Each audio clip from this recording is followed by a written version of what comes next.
नमस्कार दोस्तों, स्वागत है आपको अपने YouTube चैनल ISPCS सॉल्यूशन पर। हम लोग यूपीएससी का प्रीवियस ईयर क्वेश्चन डिस्कस कर रहे हैं जिसमें मॉडर्न हिस्ट्री का ये लेक्चर नंबर 4 है। हम लोग आगे के प्रश्नों को कंटिन्यू करते हैं। हम लोग पिछले लेक्चर में 50 तक देख लिए थे, 51 देखते हैं। इसमें कहा कि निम्नलिखित में से कौन सा एक क्षेत्र 1857 ईस्वी के विद्रोह से प्रभावित नहीं था? तो ए में है झांसी, बी में है चित्तौड़, सी में है जगदीशपुर, डी में है लखनऊ। तो प्रभावित नहीं था, तो चित्तौड़ प्रभावित नहीं था, जबकि झांसी से कौन लड़े थे? तो इसमें तो बहुत पॉपुलर है लक्ष्मीबाई। बी में नहीं होगा। उस जगदीशपुर से कुंवर सिंह, पिछले लेक्चर में इसी में था ना, कुंवर सिंह जगदीशपुर से ही लड़े थे, कुंवर सिंह हो गया। उसके बाद लखनऊ से कौन थे? बेगम हजरत महल, बेगम हजरत महल। नेक्स्ट प्रश्न पर चलते हैं। नेक्स्ट कह रहा है कि एक नंबर में कि ईश्वर चंद्र विद्यासागर ने महिलाओं की शिक्षा को प्रोत्साहित करने के प्रमुख उद्देश्यों से कलकत्ता में बेथुन स्कूल स्थापित किया। दूसरा में कह रहा है कि बंकिम चंद्र चट्टोपाध्याय कलकत्ता विश्वविद्यालय के प्रथम स्नातक थे। थर्ड नंबर कह रहा है कि केशव चंद्र सेन के सती प्रथा के विरुद्ध अभियान के फलस्वरूप तत्कालीन गवर्नर जनरल ने सती प्रथा पर प्रतिबंध के लिए कानून बनाया। तो इसका राइट आंसर क्या हो जाएगा? इसका हो जाएगा, ऑप्शन है कि सही कौन सा सही है। तो ए में है केवल 1, बी में है 1 और 2, सी में है 2 और 3, डी में कह रहा है 1, 2 और 3। तो पहला है कि फिर से इसको देख लीजिए अच्छे से। ऐसा क्वेश्चन बीपीएससी हमेशा पूछता है, सामाजिक धार्मिक सुधार आंदोलन, ये सबसे बीपीएससी या यूपीएससी हर स्टेट पीछे सारा पूछता है इस पर एक क्वेश्चन हर साल। तो इसमें पहला है कि ईश्वर चंद्र विद्यासागर ने महिलाओं की शिक्षा को प्रोत्साहित करने के लिए प्रमुख उद्देश्य कलकत्ता में बेथुन कॉलेज की स्थापना किया। तो ये तो ठीक है। 2 में कह रहा है कब किए थे? इसकी स्थापना 1849 में हुई थी। और ये मेनली इनका श्रेय ईश्वरचंद तो इससे संबंधित थे। इसका श्रेय मेनली जाता है जेई डे बेथुन के, उसी के नाम पर इसका नाम बेथुन पड़ता था, जेई डे बेथुन। और Ishwarchand J E D Bethune, Ishwarchand Vidyasagar दरअसल इससे संबंधित थे, इसलिए ये सही मान लिया था यूपीएससी। 1849 में स्थापना हुआ था। दूसरा में कह रहा है कि बंकिम चंद्र चट्टोपाध्याय कलकत्ता विश्वविद्यालय के प्रथम स्नातक थे। तो ये भी सही है। बंकिम चट्टोपाध्याय और एक गट्टू नाथ करके थे, गट्टूनाथ बोस, गट्टूनाथ बोस तथा बंकिम चंद्र चट्टोपाध्याय कलकत्ता विश्वविद्यालय के प्रथम स्नातक थे। कब किए थे, बने थे? 1858 में। थर्ड में कह रहा है कि केशव चंद्र सेन के सती प्रथा के विरुद्ध अभियान के फलस्वरूप तत्कालीन गवर्नर जनरल ने सती प्रथा पर प्रतिबंध के लिए कानून बनाया। तो ये केशव चंद्र सेन नहीं, यहाँ पे क्या हो जाएगा? राजा राम मोहन राय थे, राजा राम मोहन राय। कब विरोध की कब किए थे? 1829 में इसके लिए कानून बनाया था। कौन इसमें गवर्नर जनरल था? William Bentinck. तो इसमें ये तो गलत हो गया, तो सही पूछा था, 3 कट गया, 3 कट गया, 1 सही है और 2 भी सही है, यानी कि बी हमारा सही आंसर हो जाएगा। इसको आप लोग देख सकते हैं फिर से एक बार, 1 और 2। नेक्स्ट करा कि निम्नलिखित में से किसने वर्नाक्यूलर प्रेस एक्ट निरस्त किया? तो ए में है लॉर्ड डफरिन, बी में है लॉर्ड रिपन, सी में है लॉर्ड कर्जन और डी में है लॉर्ड हार्डिंग। आप लोग इसका आंसर दीजिए, क्या हो जाएगा? किसने निरस्त किया था? पिछले लेक्चर में भी हम लोग देख चुके हैं। तो इसे निरस्त किया था लॉर्ड रिपन ने। कब किया था निरस्त? 1882 में। लाया किसने था? तो इसके जस्ट पहले में लिटन ने। लिटन कब लाता है? 1778 में। लिटन का काल कब से कब तक था? 1776 से 80 तक था। और रिपन का काल का 80 से 84। हमेशा रिकॉल करते रहेगा तो याद हो जाएगा, ऐसे बार बार भूल जाएंगे किसका कब से। नेक्स्ट कह रहा है कि निम्नलिखित कथनों में से कौन सा एक सही है? ए में है कि आधुनिक कोच्चि भारत की स्वतंत्रता एक डच उपनिवेश था स्वतंत्रता तक। बी कह रहा है कि डचों ने पुर्तगालियों को पराजित किया और आधुनिक कोच्चि में उन्होंने फोर्ट विलियम का निर्माण किया। सी कह रहा है कि आधुनिक कोच्चि पहले डच उपनिवेश था जिस पर बाद में पुर्तगालियों ने अधिकार हो गया। डी कह रहा है कि आधुनिक कोच्चि कभी भी ब्रिटिश उपनिवेश का भाग नहीं था। तो इसमें पूछ रहा है कि कौन सा एक सही है, तो क्या हो जाएगा इसमें? कौन सा सही है? तो बी सही है कि डचों ने पुर्तगालियों को पराजित किया और आधुनिक कोच्चि में उन्होंने फोर्ट विलियम का निर्माण किया। नेक्स्ट प्रश्न पर चलते हैं। नेक्स्ट कह रहा है कि निम्नलिखित कथनों पर विचार कीजिए। एक में है कि वारेन हेस्टिंग प्रथम गवर्नर जनरल थे जिन्होंने भारत में ब्रिटिश ढांचे पर आधारित एक नियमित पुलिस बल स्थापित किया। 2 में कह रहा है कि रेगुलेटिंग एक्ट 1773 ईस्वी द्वारा कलकत्ता में सुप्रीम कोर्ट की स्थापना ही हुई। 3 में कह रहा है कि भारतीय दंड संहिता वर्ष 1860 में लागू हुआ। पूरा कौन सा सही है? एक ए में है 1 और 2, बी में है 2 और 3, सी में है 1 और 3, डी में कह रहा है 1, 2 और 3। तो इसका क्या होगा, थोड़ा सा ध्यान से देखिए इसको। तो इसमें जो एक कह रहा है कि वारेन हेस्टिंग प्रथम का जनरल था जिन्होंने भारत में ब्रिटिश ढांचे पर नियमित पुलिस बल किसने व्यवस्थित किया था, वारेन हेस्टिंग नहीं किया था, कौन किया था, कर्जन। कर्जन ने नियमित पुलिस बल स्थापित किया था, जबकि कॉर्नवालिस लाया था पुलिस बल। उसके बाद है कि रेगुलेटिंग एक्ट 1773 के द्वारा कलकत्ता में सुप्रीम कोर्ट की स्थापना हुई थी। कब हुआ था, 1774 में, 73 के रेगुलेटिंग एक्ट के तहत, जिसमें कि एक मुख्य न्यायाधीश तथा 3 अन्य न्यायाधीश थे। मुख्य न्यायाधीश का नाम क्या था, एलिजा इम्पे। Elijah Impey. 3 में कह रहा है कि भारतीय दंड संहिता वर्ष 1860 में लागू हुआ। तो ये तो सही है, तो इसका राइट आंसर क्या हो जाएगा, एक कट जाएगा, इसमें भी इसमें भी इसमें भी, यानी 2 और 3 हमारा सही है। नेक्स्ट कर रहा है कि 18वीं शताब्दी में भारत में लड़े हुए युद्धों का निम्नलिखित में से कौन सा सही कालानुक्रम कौन सा है। सबसे पहले बांडीवास होगा, बक्सर होगा, अंबर युद्ध होगा, या प्लासी या अंबूरी युद्ध इसे बोला जाता है। तो इसको एक क्रम में सजाना है। तो बांडीवास का युद्ध कब हुआ था, बांडीवास का तो 1760 में हुआ था। इसको थोड़ा सा साफ कर लेते हैं। बांडीवास का युद्ध 1760 में होता है, किसके बीच होता है, तो ये फ्रांसीसी और ब्रिटिश अंग्रेज के बीच होता है, फ्रांसीसी प्लस अंग्रेज ब्रिटिश। तो इसी के द्वारा निर्णायक हो जाता है कि भारत में किसका शासन होगा, और फ्रांसीसी का खात्मा हो जाता है और अंग्रेज यहाँ पे अस्थायी हो जाते हैं। तो ये हो गया 1760। बक्सर कब हुआ था, तो 1764। अंबर युद्ध कब हुआ था, तो 1749 में हुआ है, 1749। और प्लासी तो पता ही है, 1757। अंबर जो युद्ध था ये किसके बीच हुआ था, तो ये कहीं ना कहीं जो अंगल कर्नाटक वार था उसका ये हिस्सा था। उसी के तहत जो अनाबुरुद्दीन और अंग्रेज था, उन्हीं दोनों के बीच युद्ध हुआ था, सेकेंड अंगल कर्नाटक वार के बीच में। तो 1749 हो जाएगा। तो सबसे पहले क्या, ये तो प्लासी 1757 हो गया। तो सबसे पहले कौन सा, 1749 यानी अंबर।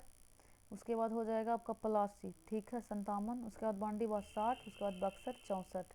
तो इसका आंसर क्या हो जाएगा, बी हमारा सही है कालानुक्रम में। नेक्स्ट प्रश्न पर चलते हैं। नेक्स्ट कह रहा है कि निम्नलिखित में से कौन फेबियन आंदोलन का प्रस्तावक था।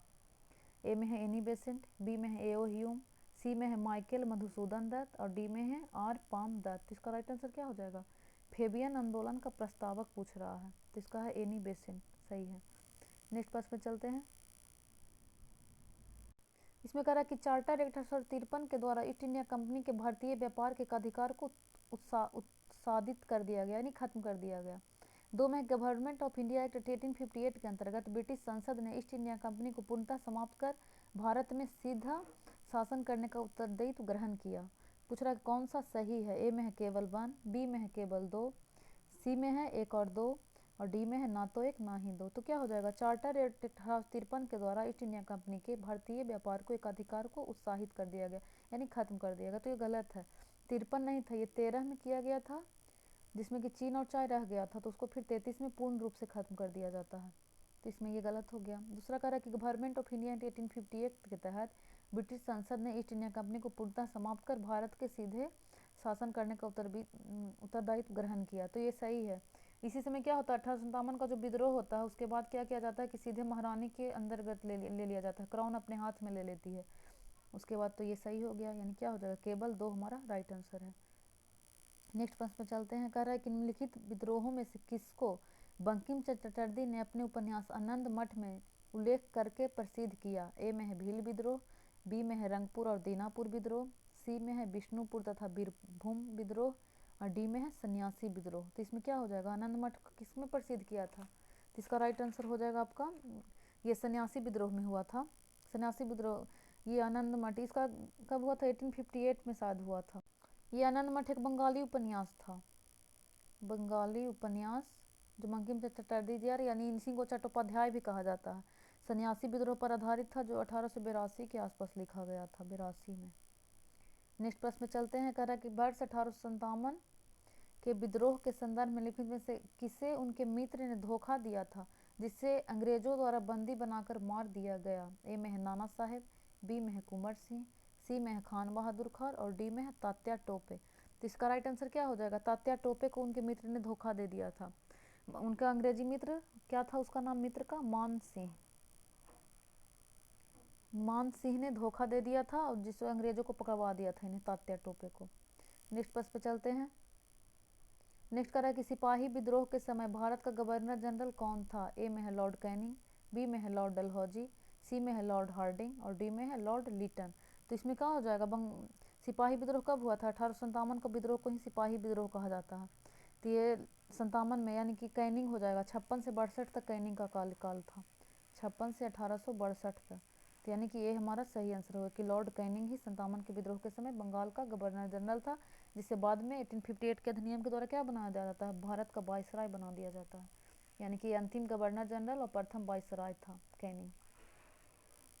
नेक्स्ट में कह रहा है कि निम्नलिखित में से किसने सोम प्रकाश नामक समाचार पत्र शुरू किया, यानी सोम प्रकाश। ए में है दयानंद सरस्वती, बी में है ईश्वर चंद्र विद्यासागर, सी में है राजा राम मोहन राय, डी में है सुरेंद्र नाथ बनर्जी। तो सोम प्रकाश कब शुरू हुआ था, सोम प्रकाश 1858 में शुरू किया गया था समाचार पत्र। 1858 में कलकत्ता से निकलती थी और इसके लेखक कौन थे, ईश्वर चंद्र विद्यासागर, उसका समाचार पत्र के संपादक थे ईश्वर चंद्र विद्यासागर। नेक्स्ट में चलते हैं ब्रिटिश।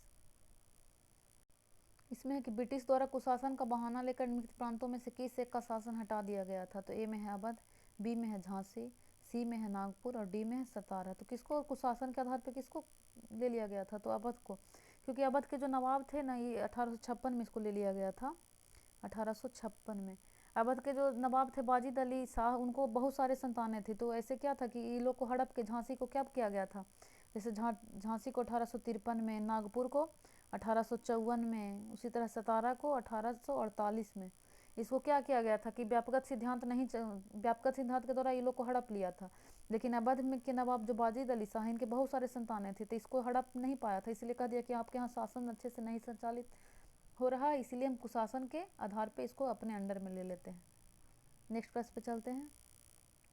नेक्स्ट कह रहा है कि प्रथम कारखाना अधिनियम जो महिलाओं और बच्चों के काम के घंटों को सीमित करता है और स्थानीय सरकारों को आवश्यक नियम बनाने के लिए अधिकृत करता है, किनके समय में अपनाया गया था। ए में है लॉर्ड लीटन, बी में है लॉर्ड बेंटिंग, सी में है लॉर्ड रिपन और डी में है लॉर्ड कैनिंग। तो इसका राइट आंसर क्या हो जाएगा, इसका राइट आंसर सी है, लॉर्ड रिपन। कब लाया था प्रथम कारखाना अधिनियम, 1881 में रिपन में आया था। रिपन का कार्यकाल कब से कब है, 80 से 84, 1880 से 84। 81 में प्रथम कारखाना अधिनियम आता है, जिसमें महिलाओं और बच्चों को, जिसमें 7 वर्ष के ऊपर के बच्चे तथा उनके कार्य के घंटे का निर्धारण किया गया था। महिलाएं और बच्चों के कार्य के घंटे का निर्धारण किया गया था प्रथम कारखाना अधिनियम द्वारा 1881 में। नेक्स्ट प्रश्न पे चलते हैं।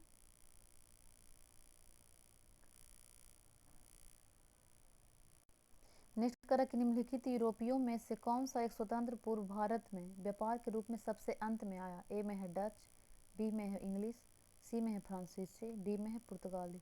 इसमें सबसे अंत पूछा, इसका ट्रिक क्या है, PDEDFS। सबसे पहले पुर्तगाल आता है, फिर डच आता है, फिर ब्रिटिश ईस्ट इंडिया कंपनी आता है इंग्लैंड वाली, फिर डच, फिर फ्रांसीसी और लास्ट में स्वीडिश आता है।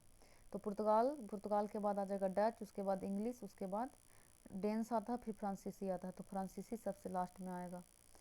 नेक्स्ट प्रश्न पे चलते हैं, यानी कि हमारा इसका सी आंसर सही हो गया, फ्रांसीसी। इसमें थोड़ा सा देख भी सकते हैं, जैसे पुर्तगाली कब आता है, 1458 में, उसके बाद डच आता है 1602 में। ये कंपनी स्थापना का क्रम है, आने का क्रम इसका पहले है, स्थापना पहले हो जाता है इसका 1600 में। इसमें दो चीज़ देख सकते हैं, अगर कंपनी का स्थापना पूछेगा तो सबसे पहले पुर्तगाल के बाद इंग्लिश, फिर डच हो जाएगा। लेकिन भारत आने का क्रम है तो सबसे पहले डच आ जाता है, तब इंग्लैंड आता है, पी के बाद डी है, फिर ई है। 1600 में स्थापना होता है इसका 1458 में, जबकि फ्रांसीसी का 1664 में। ये प्रथम कारखाना 1668 में स्थापित करता है फ्रांसीसी। तो यानी कि ये हो गया PDEDFS, याद रखिएगा, पुर्तगाल, Dutch, east, Danish, French, Swedish. Next प्रश्न पे चलते हैं। नेक्स्ट करा कि निम्नलिखित कथनों पर विचार कीजिए। एक में है कि रॉबर्ट क्लाइव बंगाल के प्रथम गवर्नर जनरल थे। दो कह रहा है कि विलियम बेंटिक भारत के प्रथम गवर्नर जनरल थे। पूछ रहा है कौन सा सही है। ए में है केवल 1, बी में है केवल 2, सी में है 1 और 2 दोनों, डी में कह रहा है ना तो 1 ना ही 2। तो इसमें राइट आंसर क्या हो जाएगा, जैसे पहला कि रॉबर्ट क्लाइव बंगाल के प्रथम गवर्नर जनरल थे, तो ये गलत है। रॉबर्ट क्लाइव नहीं था, कौन था उस समय, ये था वारेन हेस्टिंग्स। यही 1773 का जो रेगुलेटिंग एक्ट आता है उसके तहत 1774 में इसको गवर्नर जनरल को, बंगाल के गवर्नर को गवर्नर जनरल में बदल दिया जाता है। और उस समय वारेन हेस्टिंग था। इसका कब से कब तक काल है? 72 से 85 है। 1772 1785 तक था। फिर 46 से 93 आता है कॉर्नवालिस। तो इसका राइट आंसर क्या? दूसरा है कि विलियम बेंटिक भारत के प्रथम गवर्नर जनरल थे। तो ये तो सही है। तो इसका क्या हो गया? केवल 2 हमारा सही आंसर है। नेक्स्ट प्रश्न पर चलते हैं। नेक्स्ट कह रहा है कि जैसे निम्नलिखित किलों में से ब्रिटिश ने किसका सबसे पहले निर्माण किया? ए में है फोर्ट विलियम, बी में है फोर्ट सेंट जॉर्ज, सी में है फोर्ट सेंट डेविड और डी में है फोर्ट सेंट एंग्लो। तो इसका राइट आंसर क्या हो जाएगा? जैसे फोर्ट विलियम कलकत्ता में है। फोर्ट विलियम कहाँ है? कलकत्ता में। इसका स्थापना कब हुआ था? 1781 में निर्माण। फोर्ट सेंट जॉर्ज कहाँ है? तो सेंट जॉर्ज चेन्नई में है, मद्रास चेन्नई में। इसका स्थापना कब हुआ था? 1644 में। फोर्ट सेंट डेविड ये कहाँ है? तो ये मद्रास में है। इसका स्थापना कब हुआ था? तो इसका हो गया था आपका 1670 में। और फोर्ट सेंट एंग्लो ये यहाँ ये कहाँ है? तो केरल में है। और इसकी स्थापना कब हुई थी? 1505 में। 1505 में। लेकिन प्रश्न पूछा था कि ब्रिटिश ने किसका किया था, लेकिन ये जो फोर्ट सेंट एंग्लो है इसकी स्थापना पुर्तगालियों द्वारा की गई थी। तो ये तो ऐसे ही छट गया क्योंकि इसमें ब्रिटिश पूछा था 1505 में। अब है कि तीनों में देखना है, इसका 1781 है, इसका 1670 है, इसका 1644 है। तो सबसे पहले कौन हो जाएगा? फोर्ट सेंट जॉर्ज जो कि चेन्नई में था।